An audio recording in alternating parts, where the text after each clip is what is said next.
मला असं वाटतं की जय जवान गोविंदा पथकाने यावेळेला 3 वेळा 10 थर लावून विश्वविक्रमाची बराबरी केलेली आहे आणि एकाच दिवशी सतत 3 वेळा 10 थर लागणं ही खूप मोठी गोष्ट असते। तर ही सगळेच जण आज सन्माननीय साहेबांना भेटायला आले होते। 2016ला ज्या वेळेला दहीहंडी सणामुळे बंदी आली होती त्यावेळेला सर्व मंडळांच्या पाठी सन्माननीय राजसाहेब खंबीर उभे होते। सो ज्या दिवशी थर लागले त्याच दिवशीपासून संदीप ढवळे असतील, आमचे डेव्हिड असेल, श्रीकांत सर असतील, या सगळ्यांची इच्छा होती की आपल्याला सन्माननीय राजसाहेबांना भेटायचं आहे। कारण ज्यावेळेला सण दहीहंडी सणच बंद व्हायची वेळ आली होती त्यावेळेला हा माणूस आमच्या सोबत उभा राहिला होता आणि त्यांचेच धन्यवाद आभार मानायचे होते। म्हणून आज सगळे मंडळ हे सन्माननीय राजसाहेबांना भेटायला आलं होतं।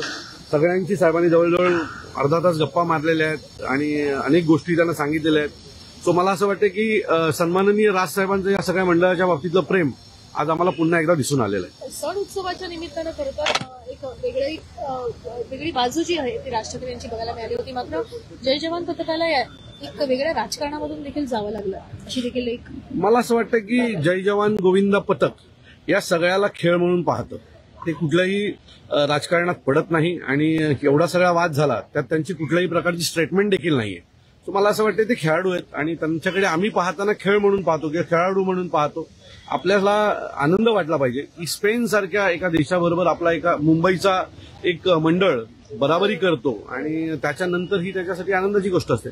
सो तो मंडळ त्याला खेळ म्हणून पाहतो। त्या कुठल्याही राजकारणात त्यांची कुठलीही या दरम्यान स्टेटमेंट नाहीये आणि याच्या पुढेही मला असं वाटतं ह्याच्या पुढेही जर ते विश्वविक्रम करतील त्यावेळेलाही मंडळातील सगळी मुलं ही साधी मुलं आहेत, त्यांना काही कुठल्या राजकारणाची काही घेणं देणं नाहीये। यांचा खेळ, यांचा मे महिना आला की हे दहीहंडीच्या प्रॅक्टिसला लागतात। यांचं एकच काम असतं की आपल्याला आपल्या देशाचं नेतृत्व करायचं आणि ते काम ते करत असतात। खरं तर ऑलिम्पिकमध्ये जर दहीहंडीचा सहभाग केला तर ऑलिम्पिकचं एक मेडल भारतासाठी पक्क होईल, ते म्हणजे दहीहंडीतून। बालगोविंदांचं विशेष कौतुक केलं राज ठाकरे।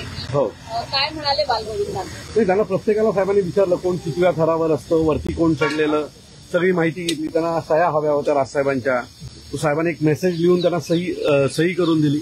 सो साहेबांचं तुम्हाला प्रत्येकालाच माहिती आहे की लहान मुलं असतील किंवा सण असतील याच्या बाबतीतलं प्रेम हे जगजाहीर आहे आणि तेही आज पुन्हा एकदा आम्हाला पाहायला मिळालं। संदीप बोल ना, तू म्हणजे काय तू अध्यक्ष आहे? Yes, okay.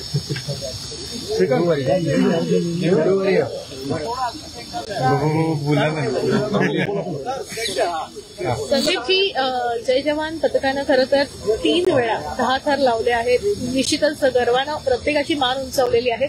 आज राज ठाकरे यांना भेटलेला होता, काय नेमका अनुभव होता, काय म्हणाले राज ठाकरे?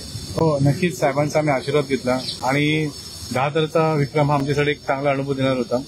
कारण मागच्या वर्षी आम्ही 10 थरसाठी काही सेकंदासाठी हुकलो होतो, परंतु चालू वर्षी आम्ही 1 नाही 2 नाही तब्बल 3 वेळा आम्ही 10 थर लावलेले आहेत आणि त्याचा आनंद साहेबांमुळे आम्हाला जास्त मिळाला आहे। कारण जेव्हा आपली दहीहंडी निर्बंधामुळे अडकली होती तर सन्माननीय राजसाहेब आणि अविनाश दादा आमच्या पाठीशी उभे राहिले, आमच्या मंडळाच्या पाठीशी उभे राहिले आणि त्याचाच एक भाग म्हणून आम्ही साहेबांच्या भेट घेतली आणि साहेबांनी खूप सारे आम्हाला शुभेच्छा दिल्या। शुभेच्छा देताना काय नेमकं म्हटलंय? कारण विश्वविक्रम केल्याच जमा आहे, 3 वेळा खरं तर पथकानं 10 थर लावले, काय म्हणाले साहेबांचे आशीर्वाद, साहेबांनी शुभेच्छा आशीर्वाद दिला। Okay, thank you. आणि ह्या वर्षी आम्ही जय जवानचे 41 खेळाडू घेऊन ह्या वेळेला जय जवान गोविंदा पथकाचे 41 खेळाडू घेऊन आम्ही स्पेनला जाणार आहोत आणि त्याचा सगळा खर्च महाराष्ट्र नवनिर्माण सेना उचलणार आहे। तर यावेळेला ही सगळी लहान लहान मुलं स्पेनला जातील आणि तिथे आम्ही पण कुठे कमी नाही आहोत हे नक्की दाखवून देतो। कधी जाण्याचा प्लॅन आहे काही? मला वाटतं त्यांचं दरवर्षी कॅस्ट्रल लोकांचा कार्यक्रम असतो आणि ह्यावेळेला 2026 आहे ना, ऑक्टोबर फर्स्ट वीक 2026ला तो कार्यक्रम आहे आणि त्याला आम्ही सगळेजण जय जवानची 41 मुलं आम्ही जाणार आहोत।